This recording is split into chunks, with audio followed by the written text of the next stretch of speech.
अबे उठ बे नंदू, जब देखो सोता ही रहता है। अरे खेतों पे नहीं चलना है क्या? जब देखो खाता रहता है, यहाँ वहाँ पड़ा रहता है? अरे उठता है, याद करूँ तेरी सुताई है? उठ। बंसी की ये बात सुनते ही नंदू झट से खड़ा हो जाता है। अब आया ना लाइन पे। अरे हमने अच्छे अच्छों की नींद उड़ाई है। हाँ तो तू तो फिर भी एक मामूली सा बैल है। हाँ। एक बेचारे बैल को मारकर साला हंस तो ऐसे रहा है जैसे पता नहीं कितना बड़ा काम किया हो। हे भगवान, पिछले जन्म में पता नहीं ऐसा कौन सा पाप किया था जो तूने मुझे बैल बना दिया। चलो बैल बनाया तो वो भी ठीक है, लेकिन इस नमूने को मेरा मालिक क्यों बनाया? मुझसे गधों की तरह खेतों में काम करवाता है और खुद बैठा हुआ खैनी मलता रहता है। फिर नंदू बंसी के साथ खेतों पर जाने लगता है। रास्ते में उन्हें एक आदमी मिलता है। अरे भाई बंसी, इस गाय को कहाँ ले जा रहे हो? हल जोतने या नचाने? अरे लगता है तेरी आँख खराब हो गई है, तुझे दिखता नहीं है कि ये बैल है? अरे नहीं नहीं, इसकी चाल देखकर लग रहा है। देखो ना कैसे मटक मटक कर चल रहा है। हाँ? इसीलिए मैंने इसे गाय समझ लिया। अरे तो क्या मेरे नंदू ने पतलून पहनी है जो तुमको पता नहीं चला है? चलो अब हटो मेरे रास्ते से, मुझे खेत के लिए देर हो रही है। इतना बोलकर बंसी नंदू को लेकर खेतों पर चला जाता है और उससे बहुत काम कराता है। शाम के समय बंसी के घर जमींदार आता है। बंसी, अरे ओ बंसी। अरे अब कौन मर गया? मुझे चैन से आराम भी नहीं करने देते। इतना बोलकर बंसी बाहर जाता है। अरे जमींदार जी, आप, अरे अगर कुछ काम था तो मुझे बुलवा लिया होता, मैं खुद आ जाता। अब ज्यादा मस्का मत लगा, मैंने सब सुन लिया जो तू अंदर कह रहा था। अब मेरी बात सुन, मुझे कुछ दिन के लिए तेरा बैल चाहिए। वो क्या है ना कि मेरा बैल अचानक से बीमार हो गया है और वैसे भी तेरे खेतों का तो सारा काम हो गया है। अबे यार, अब इसे कैसे मना करूं? क्या हुआ बंसी, किस सोच में पड़ गया तू? जमींदार जी, मुझे ये बताते हुए बहुत दुख हो रहा है कि मेरे नंदू की भी तबीयत ठीक नहीं है। ठीक है भाई बंसी, जैसी तेरी मर्जी। मैं तो सोच रहा था कि रोज के तुझे 100 रुपए दे दिया करूं। तेरे बैल की तबीयत ठीक नहीं है तो मैं किसी और के पास जाता हूँ। 100 रुपए का नाम सुनते ही बंसी के मन में लालच आ जाता है। अरे मेरे होते हुए किसी और के पास जाने की क्या जरूरत है? वो दरअसल मेरे नंदू की तबीयत इतनी भी खराब नहीं है। मुझे पता था कि ये लालची 100 रुपए सुनते ही मुझे अपना बैल दे देगा। क्या हुआ जमींदार जी? ठीक है बंसी, जैसा तू कहे। ये पकड़ अपने 100 रुपए। बंसी झट से वो पैसे ले लेता है। ठीक है जमींदार जी, आप यहीं रुकिए, मैं भी अपने नंदू को लेकर आता हूँ। फिर बंसी नंदू के पास जाता है। बेटा नंदू, जमींदार के खेतों में पूरी मेहनत से काम करना। जमींदार रोज के 100 रुपए देगा मुझे। हाँ। क्या ये बंसी का बच्चा मुझे अब 100 रुपए के बदले उस जमींदार को दे रहा है? इसका मतलब अब मुझे दूसरों के खेतों में भी काम करना होगा। फिर बंसी नंदू को लेकर जमींदार के पास जाता है। लीजिए जमींदार जी, आज से कुछ दिनों के लिए मेरा नंदू आपकी अमानत। ठीक है, तो बंसी अब मैं चलता हूँ। अच्छा सुनिए जमींदार जी। हाँ कहो, क्या बात है? मैं ये बोल रहा था कि थोड़ा ध्यान रखना। अरे हाँ हाँ बंसी, ये भी कोई बोलने की बात है? तुम्हारे नंदू का मैं बिल्कुल अपने बैल जैसा ही ध्यान रखूंगा। नहीं नहीं, मैं नंदू की बात नहीं कर रहा जमींदार जी। अरे तो फिर तुम किसका ध्यान रखने के लिए बोल रहे हो? दरअसल जमींदार जी, मैं पैसों का ध्यान रखने के लिए बोल रहा था। हाँ। अरे हाँ भाई हाँ, मैं रोज सुबह तेरे पैसे देने आया करूंगा, ठीक है? इतना बोलकर जमींदार नंदू को लेकर चला जाता है। क्या दिमाग है मेरा, कुछ दिनों के लिए उस नंदू से भी जान छूटी और कुछ काम भी नहीं करना। घर बैठे बैठे पैसे आएंगे, वो अलग है।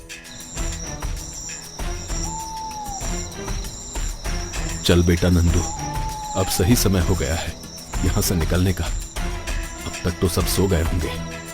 इतना बोलकर नंदू वहाँ से निकल जाता है और अपने घर जाकर सो जाता है।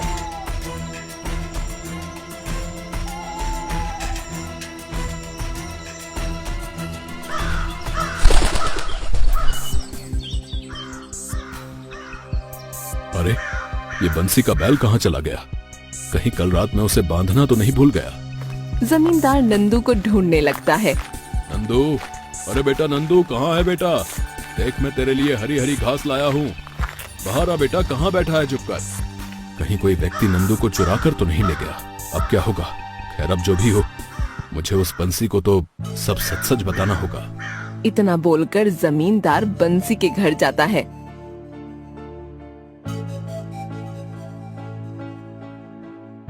बंसी, अरे भाई बंसी, जरा बाहर तो आओ। लगता है जमींदार आया है, जरूर पैसे देने आया होगा। बंसी हंसते हुए बाहर जाता है। जमींदार जी, इतनी भी क्या जल्दी थी? शाम तक दे देते या फिर मैं खुद ही आकर ले लेता। आपने तकलीफ क्यों की? चलिए कोई बात नहीं, आप आए या मैं आऊं, अरे बात तो एक ही है।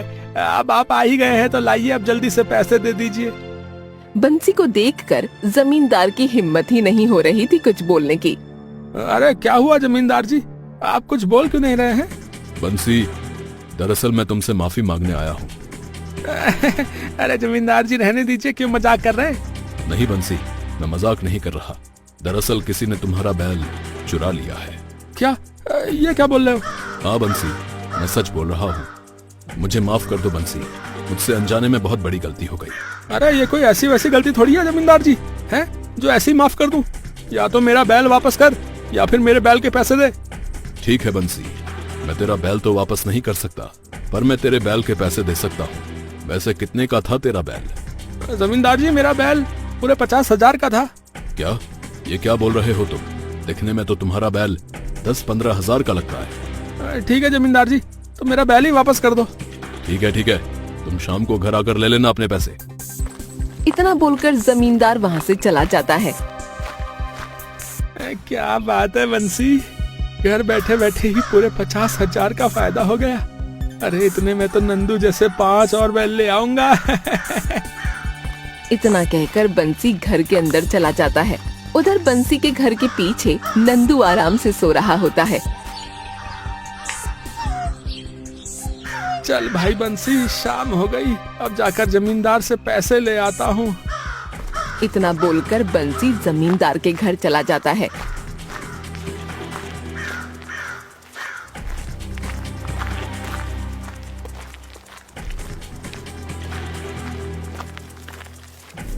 जमींदार जी, घर पर हैं क्या? आओ बंसी आओ, मुझे तुम्हारा इंतजार था। ये लो अपने 50,000 रुपए। ठीक है जमींदार जी, अब मैं चलता हूँ।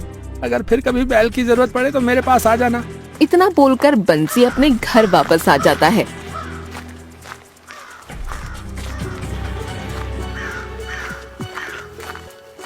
बंसी जैसे ही घर आता है तो देखता है कि उसके घर के दरवाजे पर नंदू खड़ा होता है।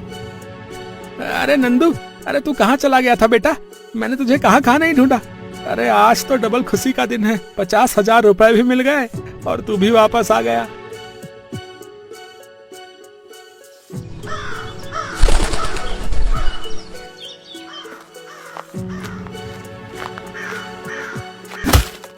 नंदू के बच्चे, अबे आलसी, जल्दी उठ, काम पे नहीं चलना क्या? लेकिन नंदू नहीं उठता। अरे आज क्या हो गया ससुरे को? रोज तो एक ही लात में उठ जाता है। लगता है ये लातों का भूत बन गया है, बातों से नहीं मानेगा। इतना बोलकर बंसी एक डंडा उठाता है और पूरी तरह से नंदू की पिटाई करने लगता है। पिटाई से बचने के लिए नंदू बेचारा खड़ा हो जाता है। अब चले नंदू जी। इतना बोलकर बंसी नंदू को खेतों पर ले जाता है।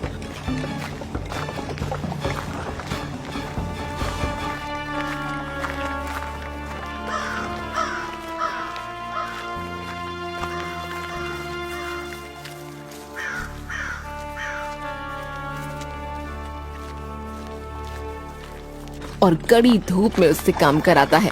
तबीयत खराब होने और तेज धूप के कारण नंदू ठीक से नहीं चल पा रहा था और उसके पैर लड़खड़ा रहे थे।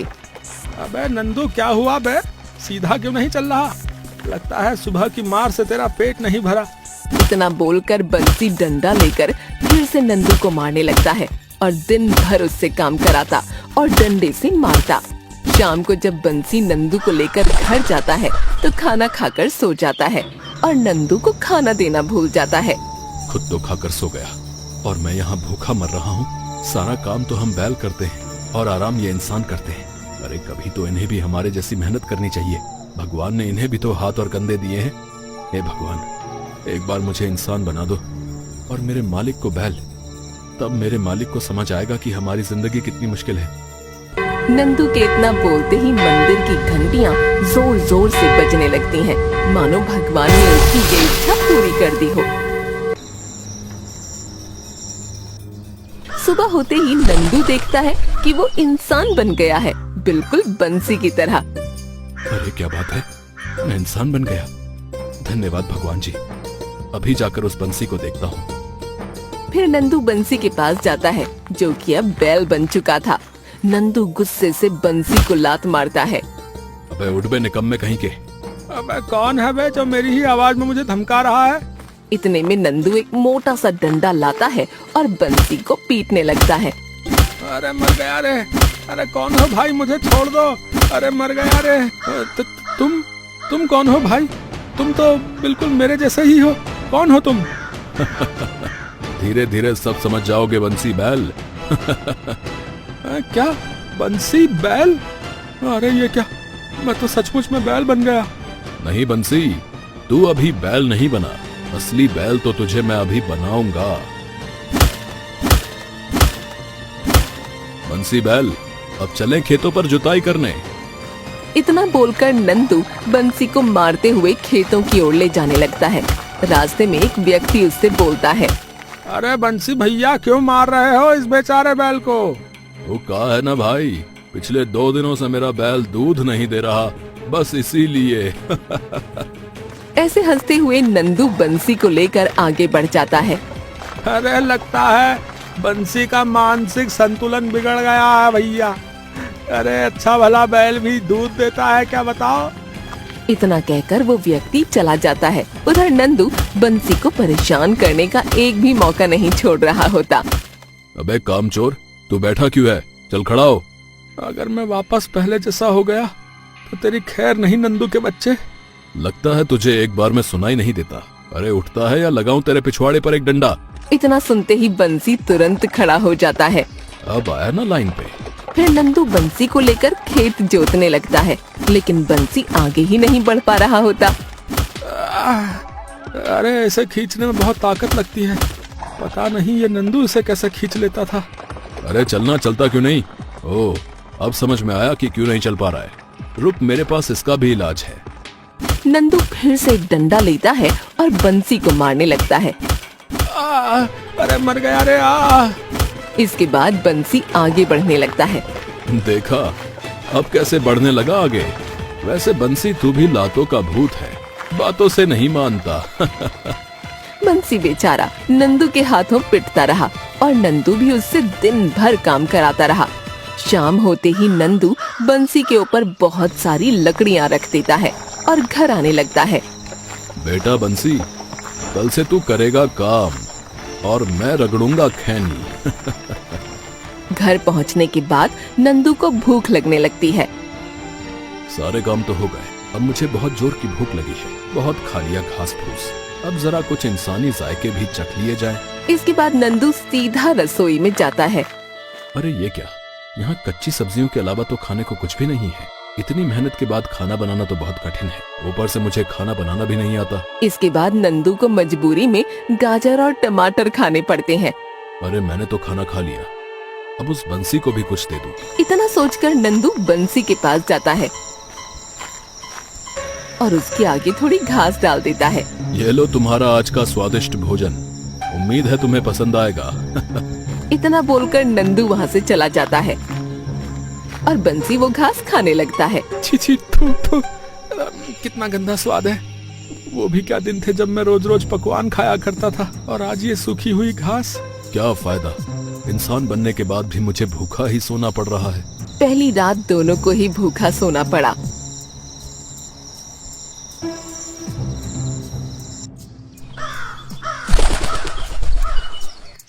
अरे यार, आज तो मेरा काम पर जाने का बिल्कुल भी मन नहीं कर रहा, पर क्या करूं, मजबूरी है।